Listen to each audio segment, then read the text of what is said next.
Okay, so this video is going to be a more advanced weight shifting with that connect theory in place. We want to try to be able to connect between the outer heel and that inside knuckle there, so that we can stabilize and be able to balance better, shift our weight better, hit the target better.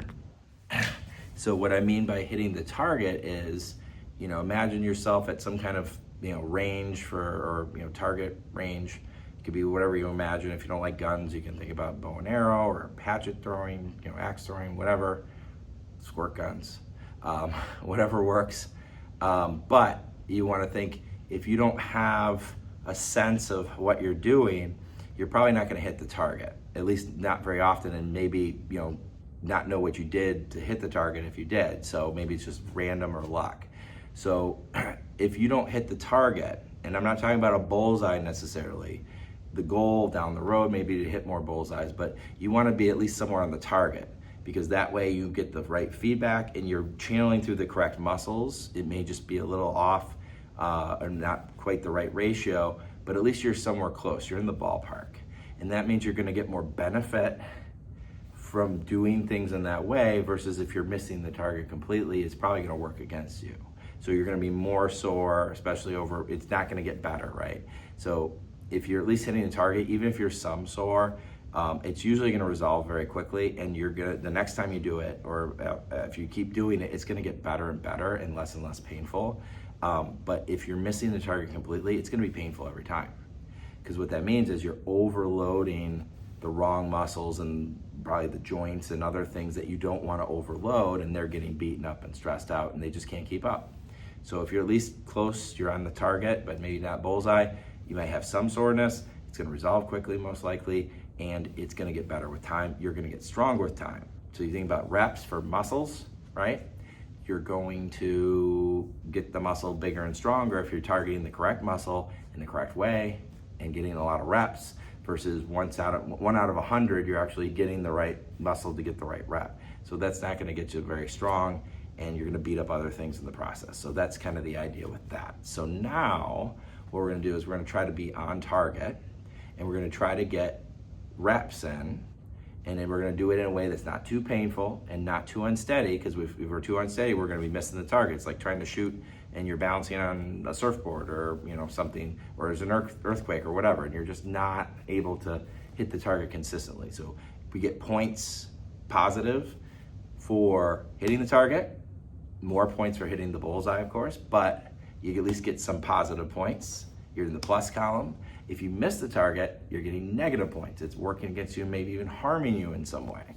So the goal is to at least be on target the vast majority of time. And if you're getting fatigued, also make sure that if you're noticing you're not hitting the target or not hitting it consistently, or your accuracy is going down drastically, maybe it's a good time for rest, because it's not going to do you any good to keep going. You're just going to beat yourself up. Okay, so here we go. Here's our ball. That's going to help us stay on target, because we're going to try to adjust to the ball. We want to feel what we're doing here. Bring that camera up a little bit. And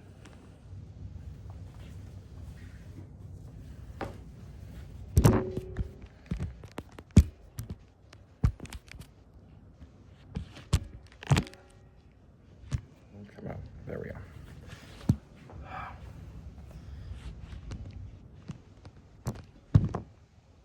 All right, so we are going to try to stay on target, get as many bullseyes as we can, but got to start somewhere.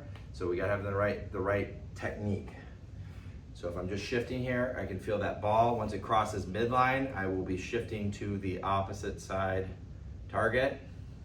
So I pull back, maybe I use my hand here to help guide it, or my opposite hand to kind of stabilize here without the knee buckling in. The patella is going to stay in line with about the third, fourth toe, more towards the outside a little bit, fourth toe usually. But I want to pull back in that hip with the knee kind of coming forward, weights over that foot. I want to lock in outer heel and inner big toe knuckle on the inside there. So inner knuckle, outer heel, and I'll be able to feel if I'm in the middle, I'm targeting both at the same time. That gives me control, leverage, and minimal pain. And I go here. I can go low. I got to sit more in the hips. emphasizing more the pulling back here. I'm still countering that here, but if I go up, it's gonna channel more and more into that inner thigh to keep that big toe knuckle down as I reach up. So I start more in the low to the high, right? Low to high. If I'm walking, I'm going into that kind of crisscross. So I'm coming down and across. I want to use momentum, carry it back up to the top, coming back down. I can stay here, but it's not very efficient for walking. So if I'm doing more walking, I want to definitely do that, okay? So I can kind of play around with that. And of course I can progress that into different variations. If you want to really learn the system, hit those targets, maybe like moving targets, right?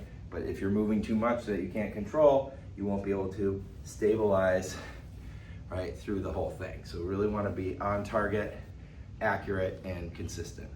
And so slowly, steadily progress yourself in that way, and you should be able to improve as you go without beating yourself up too much.